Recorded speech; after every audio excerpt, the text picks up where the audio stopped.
नमस्कार, मैं अनिल कटारे और आप देख रहे हैं न्यूज़ 14 टुडे। उत्तर प्रदेश की योगी सरकार लगातार जीरो टॉलरेंस की नीति पर काम कर रही है। बावजूद उसके सहारनपुर में अवैध खनन को धड़ल्ले से अंजाम दिया जा रहा है। वो सामने तस्वीरों में आप देख सकते हैं, हरियाणा की सीमा है और इधर जो आप ये तस्वीरें हैं जहां पर खुदाई हो रखी है, ये उत्तर प्रदेश की सीमा है। हरियाणा की सीमा के जो खनन व्यापारी हैं यहाँ पर अवैध खनन को अंजाम देते हैं और ये असलमपुर बर्था का क्षेत्र है, बेहट क्षेत्र में आता है। सामने अगर मैं कैमरा घुमाऊं तो सामने भी उत्तर प्रदेश की सीमा में हरियाणा के जो खनन माफिया हैं वो खनन को अंजाम दे रहे हैं।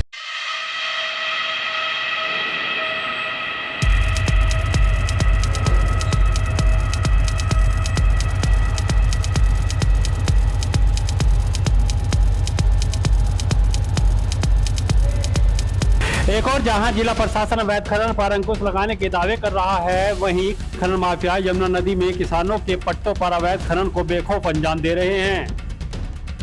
हैरान करने वाली बात तो यह है कि हरियाणा के खनन माफिया यूपी की सीमा में घुसकर न सिर्फ यमुना नदी का सीना चीर रहे हैं, बल्कि किसानों को खेती के लिए आवंटित की गई जमीनों पे जबरन अवैध खनन भी कर रहे हैं।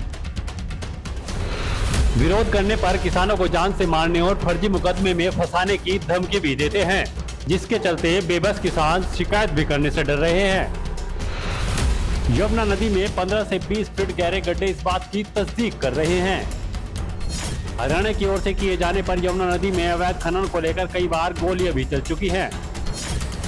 यही कारण है कि कोई हरियाणा में अवैध खनन माफियाओं के खिलाफ बोलने को तैयार नहीं और जिला प्रशासन भी अवैध खनन को रोक पाने में नाकाम साबित हो रहा है, या फिर ये कहें कि मौजूदा अधिकारी और स्थानीय पुलिस की मिलीभगत से अवैध खनन को अंजाम दिया जा रहा है। सूत्रों की माने तो तहसील अधिकारी, खान अधिकारी, जिला अधिकारी को गुमराह कर अवैध खनन को बढ़ावा दे रहे हैं। हालांकि खनन क्षेत्र में पीएससी बल भी तैनात है।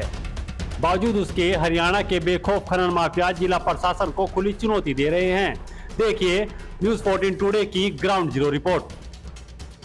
ये आप तस्वीरों में देख सकते हैं, ये जमुना नदी है जहां पर अवैध खनन को अंजाम दिया गया है। वो सामने आप देख रहे हैं जो दीवार है और जो सामने मंदिर है वो हरियाणा की सीमा लगती है। उससे उधर जो भी खनन होता है वो हरियाणा की सीमा में आता है और इससे जो दीवार से इधर का जो क्षेत्र है वो यूपी की सीमा में आता है। ये यूपी की सीमा में 1975 में यहाँ के किसानों को जमीन पट्टे की ज़मीन अलॉटमेंट की गई थी, जिसके बाद यहाँ पर उनको कृषि करने के लिए ये जगह दी गई थी। और लगातार आप देख सकते हैं रात के समय में यहाँ पर हरियाणा के जो खनन माफिया हैं इस अवैध खनन को अंजाम दे सकते हैं। तस्वीरों में भी आप साफ तौर पर देख सकते हैं कि दूर तक जहाँ तक भी आपकी नज़र जाएगी वहाँ तक पूरा खुदा हुआ मिलेगा। करीब अगर इसमें पानी के अंदर की गहराई देखें तो करीब 20 से 25 फुट की ये गहराई दिखाई दे रही है। और ये असलमपुर बर्था का क्षेत्र है, बेहट क्षेत्र में आता है। सामने अगर मैं कैमरा घुमाऊं तो सामने भी उत्तर प्रदेश की सीमा में हरियाणा के जो खनन माफिया हैं वो खनन को अंजाम दे रहे हैं, लेकिन तस्वीरों में शायद हो सकता है वो कैद ना हो पाए क्योंकि यहाँ से कैमरे के सामने से उसकी दूरी बहुत ज़्यादा है।